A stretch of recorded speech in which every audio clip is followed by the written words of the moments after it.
വിദ്യാർത്ഥിയെ വീട് കയറി കുത്തിക്കൊലപ്പെടുത്തിയ സംഭവത്തിന് പിന്നിൽ വിവാഹം മുടങ്ങിയതിലെ വൈരാഗ്യമെന്ന് സൂചന.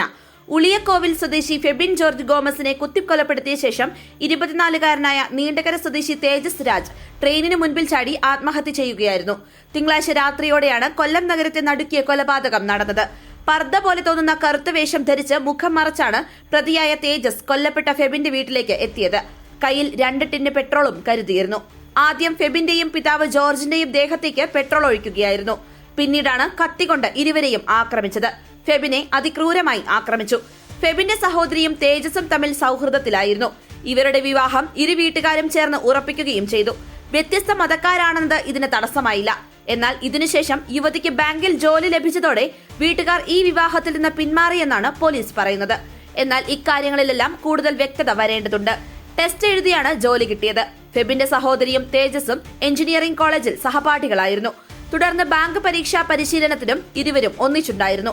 രണ്ടുപേരും പരീക്ഷ എഴുതിയെങ്കിലും യുവതിക്ക് മാത്രമേ ബാങ്കിൽ ജോലി കിട്ടിയുള്ളൂ. തേജസ് സിവിൽ പോലീസ് ഓഫീസർ പരീക്ഷ ജയിച്ചെങ്കിലും ഫിസിക്കൽ ടെസ്റ്റിൽ പരാജയപ്പെട്ടു. മാനസിക സമ്മർദ്ദമാണ് അതിന് കാരണമെന്നും സൂചനയുണ്ട്. അതിനുശേഷം ഇരുവരും അകൽച്ചയിലായി.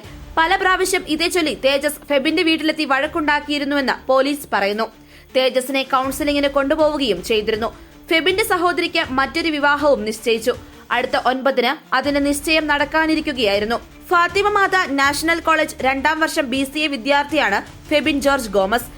District crime records bureau grade SI Neendakara Puthenthura Thekkadath രാജുവിന്റെ മകൻ തേജസ് രാജാണ് ചെമ്മാൻമുക്ക് റെയിൽവേ ഓവർ ബ്രിഡ്ജിന് സമീപം ട്രെയിൻ തട്ടി മരിച്ചത്.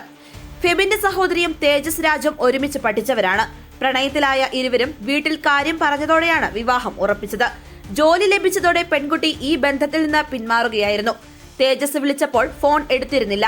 ഇതും വൈരാഗ്യത്തിന് കാരണമായി. പെൺകുട്ടിയെ ലക്ഷ്യമിട്ടാണ് പ്രതി വീട്ടിലെത്തിയത് എന്നാണ് വിവരം. ബന്ധം തുടരണമെന്ന് ആവശ്യപ്പെട്ട് യുവതിയെ തേജസ് ശല്യപ്പെടുത്തിയത് വീട്ടുകാർ വിലക്കി. ഈ ദേഷ്യമാണ് യുവതിയുടെ സഹോദരനെ കൊലപ്പെടുത്തുന്നതിൽ കലാശിച്ചതെന്നും പോലീസ് പറയുന്നു. കുത്തേറ്റ യുവതിയുടെ അച്ഛൻ ജോർജ് ഗോമസ് ചികിത്സയിൽ തുടരുകയാണ്. വെള്ള നിറമുള്ള കാറിൽ പർദ്ദ ധരിച്ചാണ് ഫെബിന്റെ വീട്ടിലേക്ക് തേജസ് എത്തിയത്. കുത്തേറ്റ് ഫെബിൻ രക്ഷപ്പെടാൻ റോഡിലേക്ക് ഇറങ്ങിയെങ്കിലും താഴെ വീണു. ആശുപത്രിയിൽ എത്തിച്ചെങ്കിലും ജീവൻ രക്ഷിക്കാനായില്ല. ആക്രമണത്തിന് ശേഷം അതേ കാറിൽ തന്നെയാണ് ഏകദേശം 3 കിലോമീറ്റർ അകലെ ചെമ്മാൻമുക്ക് റെയിൽവേ മേൽപ്പാലത്തിന് അടിയിൽ തേജസ് എത്തിയത്. പാലത്തിന് താഴെ കാർ നിർത്തിയ ശേഷം കൈത്തണ്ട മുറിച്ച് ട്രെയിനിന് മുൻപിലേക്ക് ചാടുകയായിരുന്നു. മൃതദേഹം 100 മീറ്ററോളം അകലെയാണ് പതിച്ചത്. കാറിൽ ഒരു കുപ്പിയിൽ പെട്രോൾ സൂക്ഷിച്ചിരുന്നു. കാറിന് അകത്തും പുറത്തും രക്തമൊഴുകിയ പാടുകളുണ്ട്. കൈത്തണ്ട മുറിച്ചപ്പോൾ സംഭവിച്ചതാകാം രക്തക്കറകൾ എന്നാണ് പോലീസ് സംശയിക്കുന്നത്.